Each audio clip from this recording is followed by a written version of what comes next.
आज मी दाखवणार आहे एक रानभाजी आणि ही पावसाळ्यात मिळते आणि ह्याला चिगळची भाजी म्हणून ओळखतात। तर तुमच्याकडे ह्याला काय म्हणतात हे मला नक्की सांगा कमेंटमध्ये। तर रेसिपी सुरुवात करूया। तर ही भाजी आहे, मी स्वच्छ अशी धुवून घेतलेली आहे। ही कापूनही घेतात किंवा अशीही वापरू शकतो, पण मी आता कापून घेणार आहे। आणि त्यासोबतच मी मटकीची डाळ आहे ती भिजत घातली होती। एक 15 ते 20 मिनिट झाले भिजत घातलेली आहे।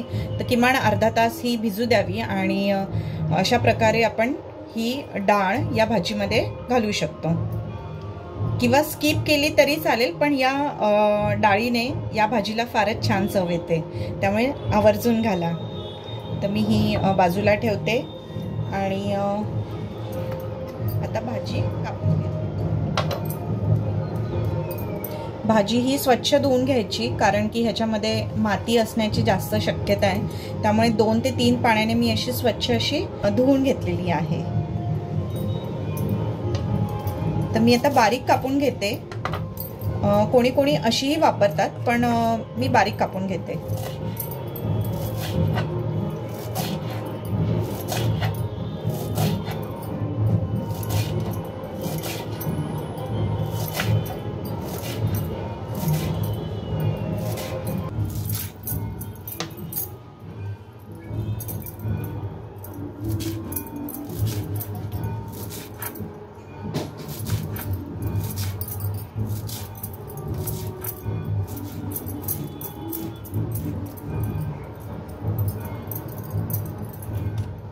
काढून घेते।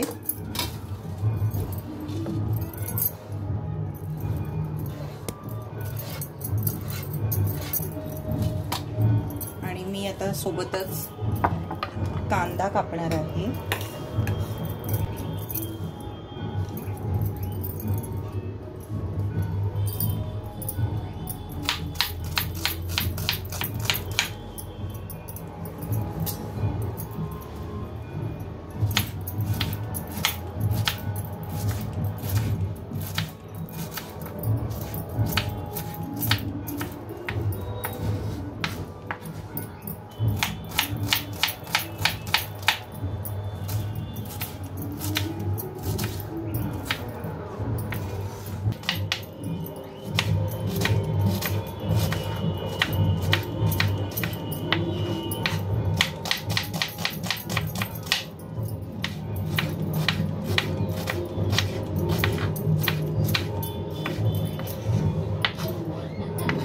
अशा प्रकारे कांदा पण कापून झालेला आहे। आणि आता मी घेणार आहे लसूण, एक 9-10 पाकळ्या मी सोलून घेतल्या होत्या, तर त्या मी आता ठेचून घेणार आहे। कापून घातल्यात तरी चालेल।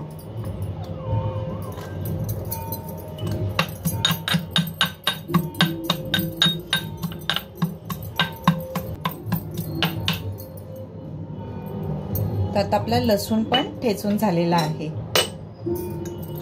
आणि यासोबतच लागणार आहे आपल्याला शेंगदाण्याचा कूट। तर माझ्याकडे भाजलेल्या शेंगदाण्याचा कूट आहे आणि तो जाडसर पाहिजे।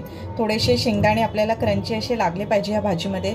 खरं तर या गोष्टी सगळ्या फक्त कांदा आणि लसूण आणि लाल तिखट, मीठ आणि ही भाजी बस परतवून घेतली तरी खूप छान लागते, पण लसणाचा फ्लेवर एक छान येतो, मटकीची डाळ जी घालतो त्याने एक फ्लेवर छान येतो आणि वरतून शेंगदाण्याचा कूट असेल या भाजीमध्ये तर अजून चविष्ट लागते। त्यामुळे मी हे सगळं घालणार आहे, नाहीतर अगदी सिंपल कांदा आणि लसूण आणि भाजी तिखटमध्ये पण ही भाजी खूप छान लागते। तर मी अशा पद्धतीने हा शेंगदाण्याचा कूट बनवून ठेवलेला आहे। थोडासा जाडसर आणि बऱ्यापैकी मोठे असे शेंगदाणे ठेवलेले आहेत। तर आता कृती करूया। गॅसवर मी आता कढई गरम करायला ठेवलेली आहे आणि त्यामध्ये घालणार आहे तेल। तेल घातल्यानंतर आपल्याला लगेच घालायचं आहे ठेचलेला लसूण, छान असा परतवून घ्यायचा आहे। परतल्यानंतर आपण घालणार आहोत कांदा। कांदा आपण बारीक कापून घेतलेला आहे। 2 मीडियम साईजचे कांदे मी घेतले होते, ते कापून घेतले आणि आता छान असे पुन्हा तेलामध्ये परतवून घ्यायचे आहेत।